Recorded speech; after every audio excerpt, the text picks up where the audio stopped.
একটা সময় ছিল যখন মানুষ স্বপ্ন দেখতো আকাশ ছোঁয়ার, আর আজ মানুষ চায় নিজের মনকেও ছুঁতে। তুমি কি কখনো এমন একটা ভবিষ্যতের কথা কল্পনা করেছো যেখানে মানুষ নিজেই বুঝতে পারে না সে বাঁচছে না কেউ তাকে বাঁচিয়ে রাখছে? আজ তোমার সঙ্গে আমি শেয়ার করব এমন একটা বাস্তব গল্প, একটা ভয়ঙ্কর ভবিষ্যতের গল্প যেখানে প্রযুক্তি আর মানুষের মধ্যে সীমানা বলে কিছু থাকবে না। মানুষের মাথায় বসানো হবে ছোট্ট একটা চিপ, আর তারপর সব বদলে যাবে।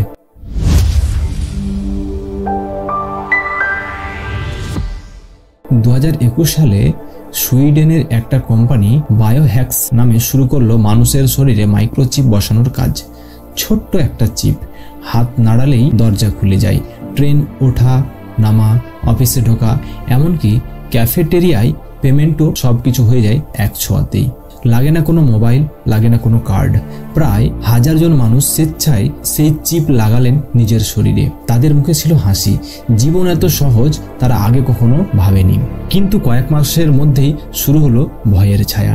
একজন জানান, আমি নিজেই বুঝতে পারি না আমি কি সিদ্ধান্ত নিচ্ছি, মনে হয় কেউ যেন আমার মস্তিষ্ককে প্রোগ্রাম করে দিচ্ছে। আর একজন বলেন, রাতে ঘুম ভেঙে দেখি মনে হয় কেউ আমার মাথার ভিতর থেকে ডাকছে, একটা ফিস ফিস কণ্ঠ, অজানা, অদ্ভুত, ভয়ানক। এখন ভাবো তো, তোমার সন্তানের মাথায় যদি সেই চিপ বসে, তাকে কি আর স্কুলে যেতে হবে না?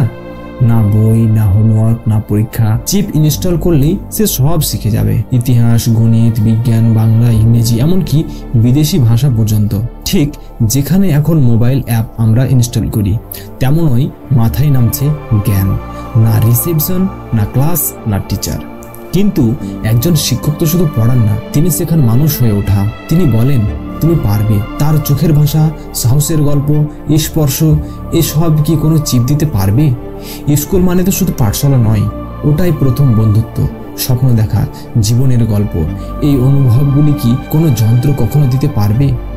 এদিকে ইলন মাস্ক শুরু করেছিল নিউরালিঙ্ক। চিপ এমনভাবে মস্তিষ্কের সঙ্গে সংযোগ থাকবে, তুমি যা ভাববে তাই হবে বাস্তব। চোখ বন্ধ করে ইন্টারনেট চালানো, মনে মনে লেখালেখি, রোবোটিক হাত দিয়ে কাজ করা, সব কিছু সম্ভব। যারা পঙ্গু, বাকরুদ্ধ, তাদের জন্য খুলে যাবে এক নতুন জীবনের দরজা।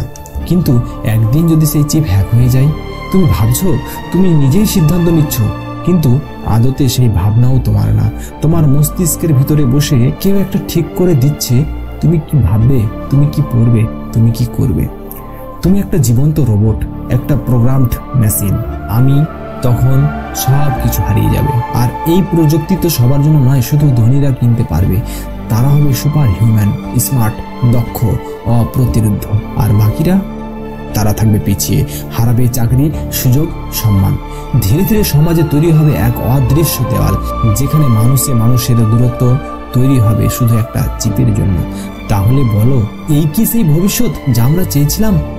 একটা সময় ছিল যখন প্রযুক্তি ছিল মানুষের সহায়ক, এখন মানুষ হচ্ছে প্রযুক্তির গোলাম। আমরা কি আসলেই আর মানুষ থাকবো, নাকি হয়ে উঠবো প্রোগ্রামড অনুভূতি মুক্ত যন্ত্র? তবে সব প্রযুক্তি খারাপ না, যদি ব্যবহার হয় মানবতার জন্য, তবে সেই প্রযুক্তিই পারে নতুন ভোরের সূচনা করতে। কিন্তু আমাদের জানতে হবে কখন থামাতে হবে, কখন প্রশ্ন তুলতে হবে, আর কোথায় না বলতে হয়। মানুষের মন, অনুভব আর মূল্যবোধ, এই জিনিসগুলো কোনো মেশিন দিতে পারবে না। এই জিনিসগুলো আমাদের মানুষরাই পারে। বন্ধুরা, এই গল্পটা শুধু একটা কল্পনা নয়, এটা বাস্তবতার খুব কাছাকাছি। তাই সময় এসেছে নতুন করে ভাবার, আমরা কি প্রযুক্তিকে ব্যবহার করব, নাকি প্রযুক্তি আমাদের নিয়ন্ত্রণ করবে? আপনার যদি এই ভিডিওটা ভালো লেগে থাকে তাহলে একটা লাইক দিন, কমেন্টে জানান আপনার মূল্যবান মতামত, শেয়ার করুন বন্ধুদের সাথে, আর অবশ্যই ভোরের চিরাগ চ্যানেলটি সাবস্ক্রাইব করুন। পাশের বেল আইকনে চাপ দিন নতুন গল্প মিস না করতে চাইলে। আমরা আবার আসবো একটা নতুন গল্প নিয়ে, ভোরের আলো জ্বালাতে এই ভোরের চিরাগে। ধন্যবাদ।